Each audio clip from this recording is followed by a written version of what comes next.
پاکستاني مولا چې شرابي حلال او ښځو سره سلفي اخیستل یې روا ګڼل کرونا سخت حالات ته رسولی. السلام علیکم ګران دوستانو، ستړي مه شئ، هیله لرم چې جوړ روغ به یې. د پاکستان یو لانجمن مولا چې په څښاک کې 40 سلنه الکول حلال او له ښځو سره یې سلفي اخیستل جایز ګڼل کرونا نیولی دی.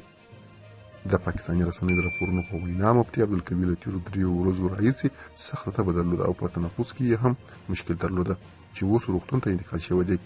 په راپورونو کې ویل شوي دي چې مفتي عبدالکبیر په روغتون کې بستر دی، د کورونا وایرس نښې لري. که څه هم په ټیسټ راتلو کې وخت شته، خو له خلکو څخه یې د خپلې روغتیا لپاره د دعا غوښتنه کړې ده. د یادولو وړ ده چې مفتي عبدالکبیر څه وخت مخکې په یو مرکه کې ویلي چې هغه څښاک چې 40 سلنه الکول ولري نو هغه حلال دي او خلک کولی شي چې ویې څښي.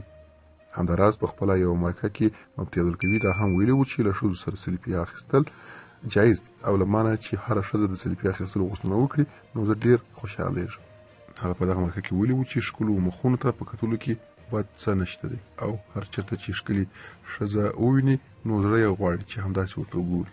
مفتي عبدالکبیر پاکستان د ټولنیزو رسنیو بې پاکه ستوري قندیل بلوچ سره هم اړیکې لرلې او څو کاله مخکې چې قندیل بلوچ ژوندی وه، مفتي عبدالکبیر سره یې ځینې ویډیوګانې خپرې شوې وې.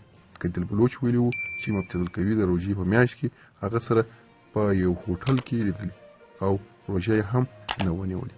وروسته قندیل بلوچ وویل شوه چې تورې په مفتي عبدالکبیر هم پورې شو، خو هغه له دغه دوسیې روغ ووت.